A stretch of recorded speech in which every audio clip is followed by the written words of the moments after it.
Welcome to sixth grade health. I haven't done a video for you guys in a little bit because you guys had a test last. So this is lesson 150. We're starting unit 3, chapter 5, your body's defenses. And so the pages are 83 to 86, just to that quick checkup. And so you're going to do the quick checkup on paper after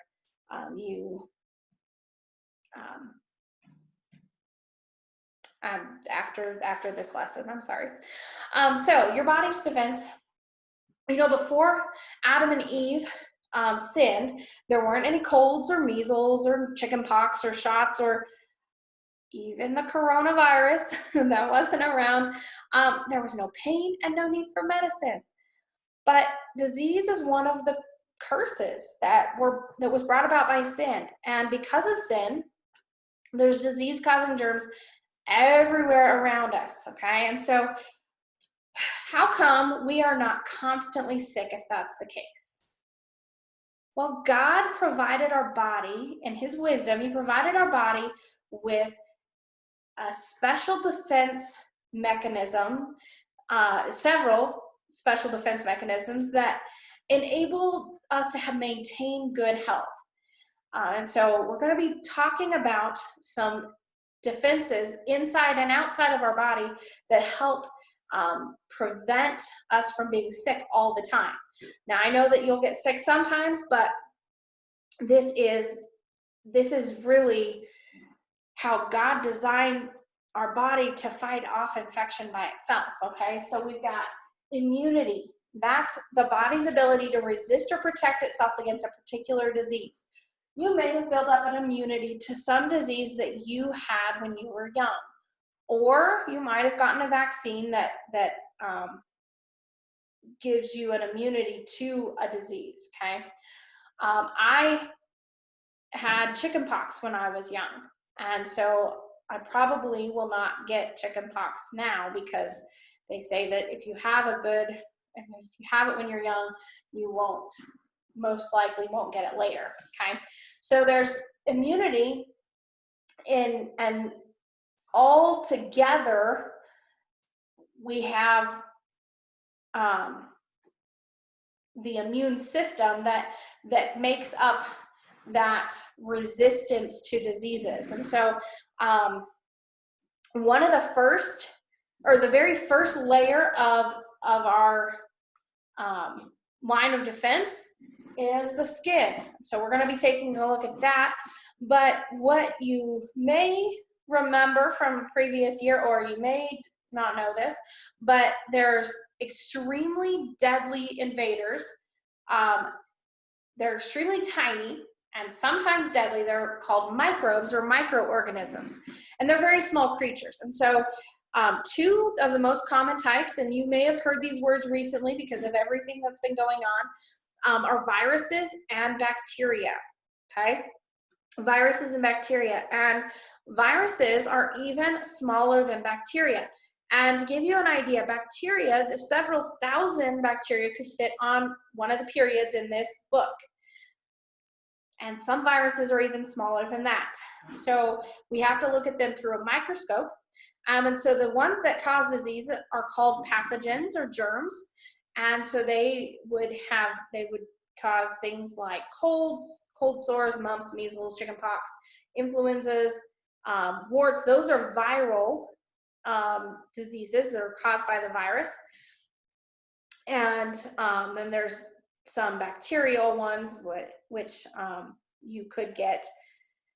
And if your immune system were to completely shut down one harmful microbe, because they invade a cell and they make it reproduce itself the way that the disease cell is, and so it continues to reproduce more and more cells, it would double every 20 minutes, and within 24 hours you would be infested with 16 billion pathogens. But if there's so many like that, then why aren't we all sick again?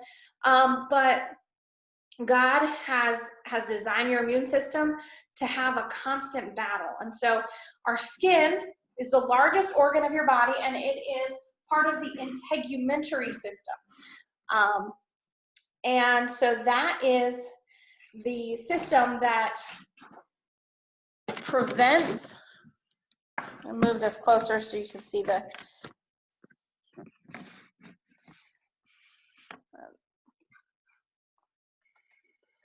prevents our body from getting invaded all times. And so the only way that something could get through our skin is if you have a cut or if you have a break in your skin.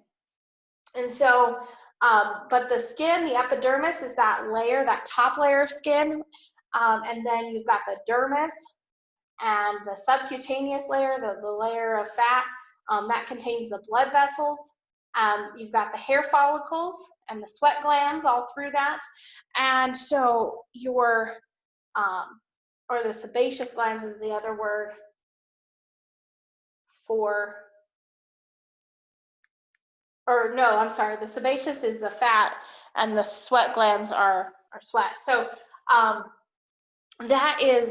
that's one of our defenses, is that skin that stops things from coming into our body. The epidermis is made of tough flattened cells, which provide a strong defense against infection and disease.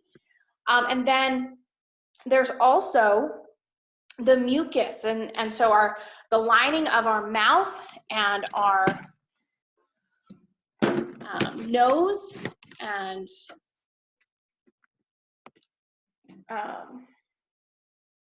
throat they have the mucous membrane, which produces the thick fluid mucus.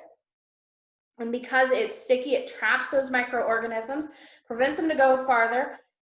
And there's also the cilia that helps catch some of those. That's the hair-like projections. And so that's what would cause you to sneeze, or if they get into your throat, it causes you to cough. And if not, it may go down, and if it goes into the stomach, it will be killed by the hydrochloric acid. And then there's another special substance called lysozyme, and that's it's an enzyme, it's a protein that speeds up certain chemical reactions, and this is in our sweat and our perspiration. And so that a lot of the disease-carrying microorganisms that are on the outside of our skin, when we sweat, it kills them. And then lysozyme is also in your tears. And so when something irritates your eyes, and you may tear up, not because you're crying, but because something has gotten in them, your body produces tears and then washes that, and it kills those bacteria in your eyes. And so that's how that's how the immune system works.